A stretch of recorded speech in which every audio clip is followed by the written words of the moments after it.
In this episode, we share another installment to our ad hoc Swimrun Tool Run series. In this edition, we'll be talking about our Tether Evolution, while at the same time rehashing some Tether basics. Welcome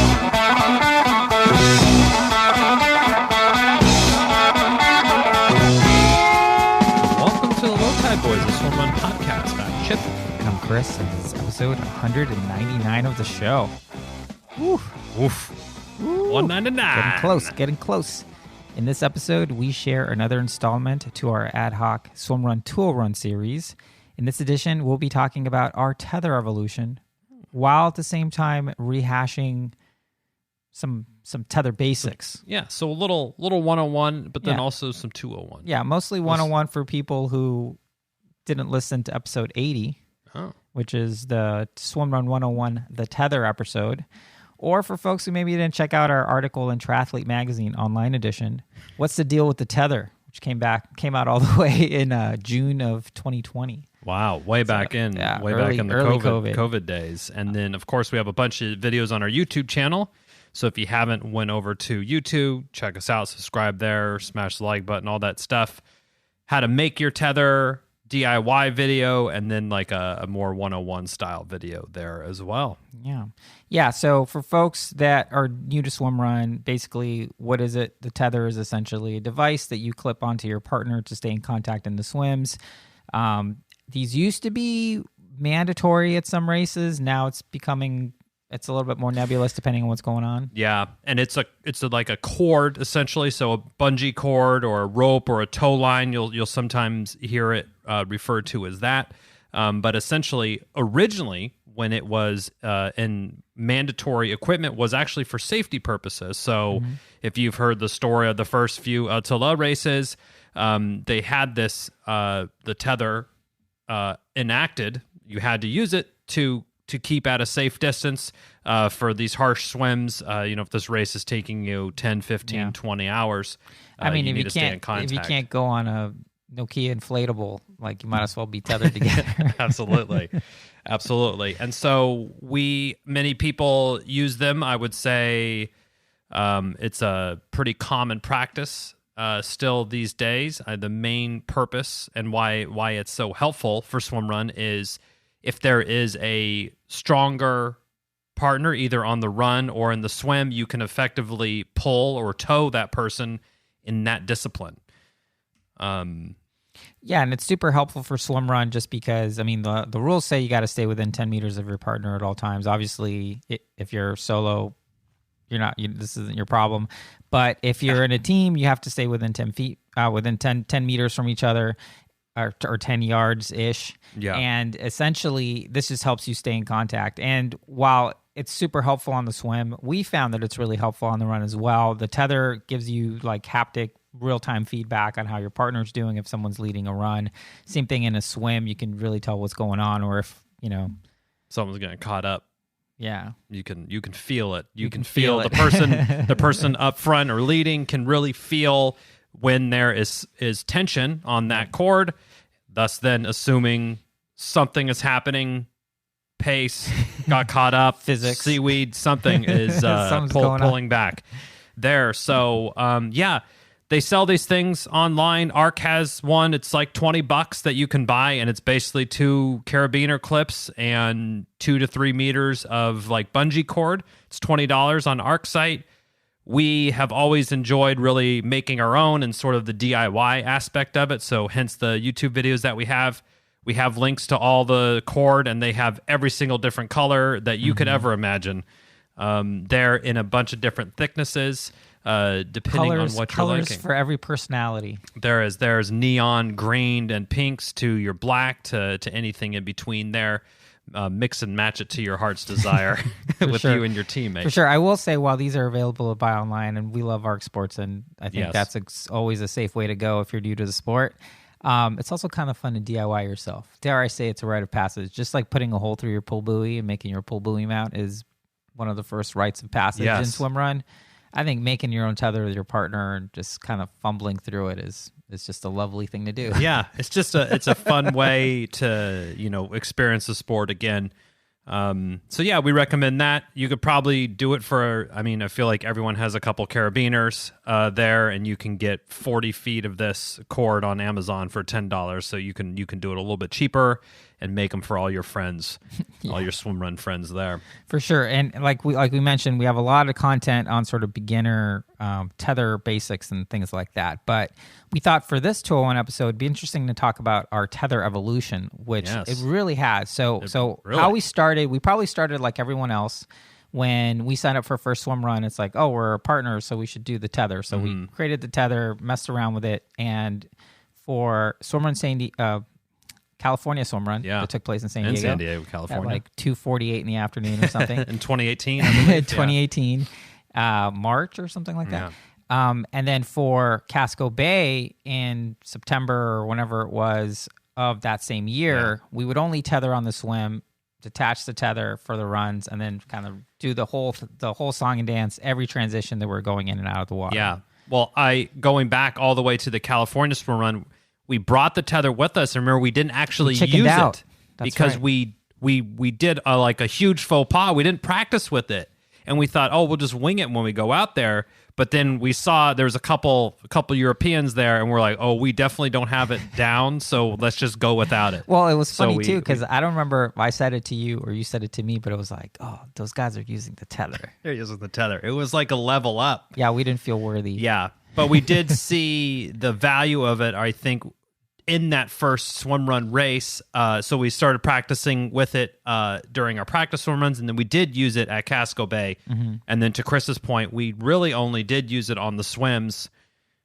Neither of us was the stronger swimmer. We were both surviving, so it was mostly of a safety piece. And it was mandatory, I believe, and I think it was probably pretty representative of first-time swim runners or for people new to the sport, new to crazy events like these. So that's how we started, probably like a lot of other folks. But then, this fateful race, it was still during COVID, but it was Austin 2020 when we'd have interviewed folks. We'd gotten a lot of feedback from people. And I think it was Bronwyn and Greg who always said, oh yeah, we don't untether. It was just like too much of a hassle. We'll just stay tethered. And obviously we knew a lot of pros that did that. And that race was really the first one where we intentionally went in, hey, we're just going to stay tethered the whole time. Yeah, we've sort of used that Austin race. And at the Catalina race, Attila Catalina, we did use the tether, but it was very much like, oh, here comes a swim. Let me get it out of my kangaroo top. Hold on, let me attach it to you. And I guess it is still like it's V1. Clumsy. It was still V1 low tide. Yeah, boys. it's a clumsy experience to go in and out. So when we had heard to keep it engaged the whole time, and I feel like that race, we sort of unlocked our first Swimrun flow on that. I feel it helped us get into sort of the flow state, and we just really sort of hit our stride, so to speak, on that, which I think the tether does. Once you can kind of get a handle on it and get used to it, it does help you unlock that flow state. So after that one race in Austin 2020, we have been a tetherer all the time, boys, is basically what we have been doing. Yeah, and if people want to hear more about our race report for that race, that's episode 45, way back, episode 45 of the show where we talked about this, where it was, I think for that race our fitness levels weren't similar at all. I think I was like super fit on the run. For that one. So the tether, I was leading all the runs. And definitely that tether was taut, but to your point, it really felt like we leveled up for sure. Yes, yeah, definitely. And previously, how the races had been going when you were leading the runs or whoever was in the front, it would be a lot of like turning around, like, how's this pace for you? Or is it going okay? And then some, labored response coming through there on the other end. But the tether really remove the need to like check in on that, because you could feel, hey, if you're going up a little bit of a hill and you're kind of surging, you could feel that thing really stretch out and start to drag, so you can kind of back off the pace a little bit on that piece. But since that race, we have used it. Yeah, we've done, basically all the way through to this year's World Championship. Yeah. We basically raced exclusively with the tether, unless it was like a really long run or like the last run of a race. The last one we will like that. Put it away kind of thing. Get pretty for the finish line. Of course. But yeah, it wasn't until this year's World Championship where I think more of the runs we were untethering so we could run side by side, especially the longer ones. Yeah. Rather than being sort of single file. And so where we're at now, we're going to be doing Austin. We're the last Odyssey Austin. Yes. And our plan and what we think is our Tether Evolution is because our swim is pretty similar now, plus our Swimrun IQ is much higher, and we've been training not tethered basically all summer. Yep. That we're actually going to try to race untethered and just try to stay in contact and see if we move quicker now that we've sort of leveled up from the tether game. And certainly we're not the first people to do this, right? No. A lot of teams use the tether only when necessary or not at all, as in the case of Adriel and Oscar when they won Attila in 2021. They didn't use the tether the whole time. So it's kind of fitting we're going to try this new approach in Austin when we tried that new approach a few years ago. Yeah. And I guess our plan is to, and I know Chipper, we've been talking about this in the tether creation, but carrying a different type of tether. Yeah. So the tether has sort of been my responsibility or something I would be muling along. And, I just grabbed the random, carabiners that we had and whatever cords seemed to work at the time. And after carrying it for 11 hours almost during Attila, I was like, okay, this thing is, it's kind of big. It takes up a lot of space. There's no easy way to kind of store it away. And then, hanging out with the Swimrun Godfather himself, Andy Hewitt, and Phil as well. They were going over everyone's tether thing, and I was like, maybe I'll slim our tether down. So previously we had been using 1/4 inch cord, which is about 6 millimeters. We have new tethers now, and using big clips, so I slimmed it down. I got a little bit smaller clips. I had tried these different clips out called sister clips, but we have a 3/16 and then a 1/8 inch tether, which is 3 millimeters. So that's pretty tiny. But I will say from the one we have now to the smallest one we have, it's 100 grams savings. So that's like a couple ounces, not a ton, but if there's any triathletes out there. I was gonna say we just hit the triathlon bingo. Yeah, saved we got the grams. weight weenies coming up here, but it is much more compact as well, and I think that's the piece that we will recognize a little bit more. But yeah, as we go to do the race untethered, obviously we'll be testing some more race efforts in our practicing and everything to make sure everything is looking good on that. But we'll try one of these slimmer tethers to have as almost a fail safe, since the original need of what we had the tether of pulling, either pulling on the swim or the run, isn't so much needed anymore. It's really more as like let's just kind of stay in contact thing, or that might not even be needed, but we'll soon find out. Yeah.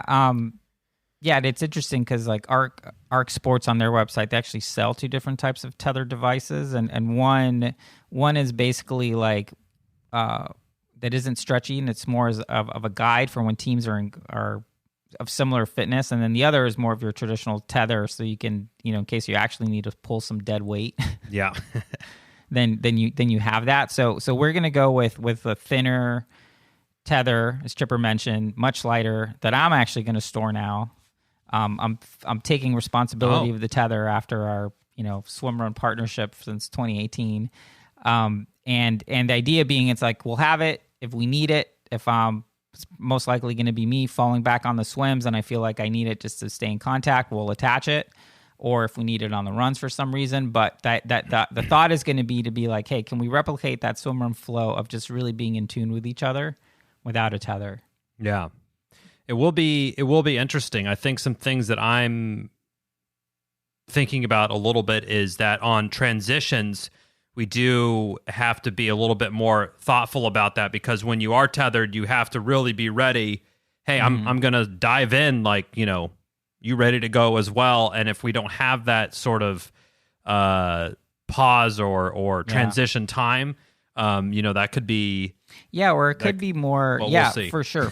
I mean, yeah, and I think it's like so why are we even talking about this? And the why of it for me is like, hey, the less stuff, the less moving pieces you can have in Swimrun, the closer you get to be able to get into this flow state of being one with nature, moving through nature. The less things you need to fiddle with, the better. Tether is just one of them. Same thing with pull buoys and everything else. Like the less you can have to think about and you can just move through it, the more likely you are to have like a super fun experience.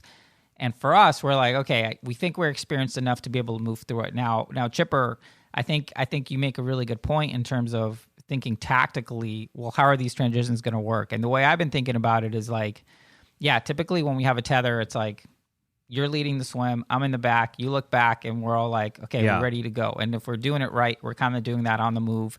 You just kind of just look back and I give you like a nod or something and we're off. I think now when we're not tethered, it's kind of going to be on us just to be ready. And maybe whoever's leading just kind of goes in the water and kind of starts swimming. And then just kind of wait until your partner is kind of on your feet or something. And then we go kind of thing. So it's less kind of looking over your shoulder, more just more like communicative, like, hey, how are you looking? You ready? Like, yep. Let's go. Or just start, I'm right behind you kind of thing. Yeah. But yeah, I think sorting that out in training, which is where you're supposed to do these things, is what will be interesting. And I do think it'll be just a different way of experiencing Austin, which we've experienced 3 times. Yeah, absolutely. And it will be a little bit, there will be some more scrambling. The water's a little bit lower, specifically in Austin. So there's more sort of climbing out of some of these and loose rock and stuff, which is, we haven't had too many tether sort of kerfuffles where it's gotten, we've gone on opposite sides of a tree or anything like that. We've had a couple tumbles, sure, that caused a snafu or two. But I do like it, especially during the run. And when I feel like Austin is a good course for this. For you're feeling a little pacey or a little racy, or to feel that tension. It is something. Maybe it's psychological. Like, okay, we're going. We're like locked in here, there, but we'll see how this plays out. We can do. We might get to Austin. We'll do like 2 transitions. Be like, no, let's hook up. we got to hook the tether up again. So we'll see how it goes. Yeah, I mean, and that's why we're trying this and talking about this, because I mean, hey, this is our swimrun journey too, and we're trying to sort it out to try to have as much fun, optimize for the fun, and sort of minimize just hassles. Absolutely, yeah. We're thinner tether and a little bit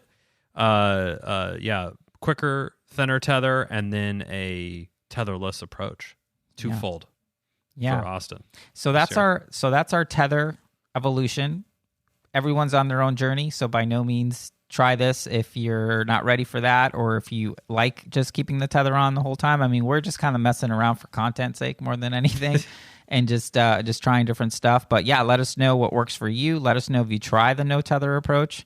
Or what other, show off your tether to us as well. That's how we learned about a few of these new clip and mount styles. That was like it was such a nerd moment.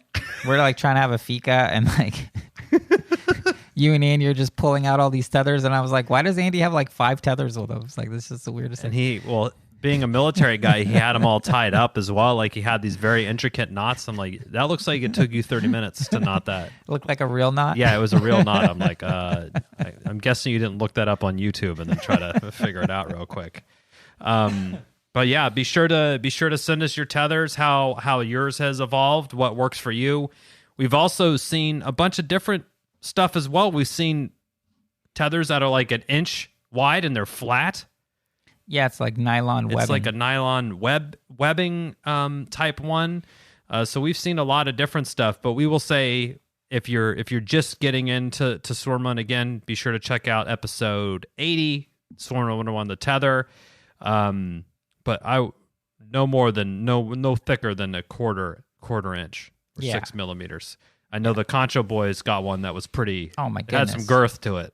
It was a little bit too much. It's too much. It was way too much. We're like, I don't know where you got that, but that's way too big. dial that that was thing back. That was like to pull a boat or something. It wasn't. Yeah, that was for a tugboat. Cool. But anyway, that's that. Swimrun 201, the Tether Evolution. Be sure to catch our Swimrun Austin Odyssey race report to hear how this evolution went. Did we evolve? Did we evolve, or do we just go back to using a tether? Yes. Yeah, here.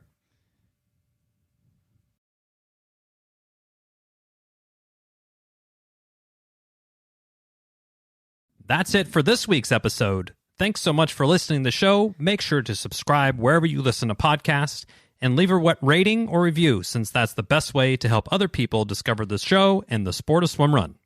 Check out our website, lowtideboys.com. That's boys with a Z, for swimrun resources, including gear guides, tips, how-to videos, and so much more. Make sure to check out our meme page at The Low Tide Boys on Instagram. If you have any questions or suggestions for the show, send us a DM or email us at lowtideboys@gmail.com.